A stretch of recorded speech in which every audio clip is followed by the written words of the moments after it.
Penjelasan subfitur jenis belanja. Berikut video tutorialnya.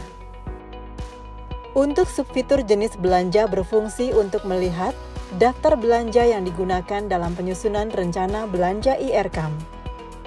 Daftar belanja tersebut mengacu pada bagan akun standar yang diterbitkan oleh Kementerian Keuangan yang digunakan dalam proses penyusunan APBN. Demikian penjelasan subfitur jenis belanja.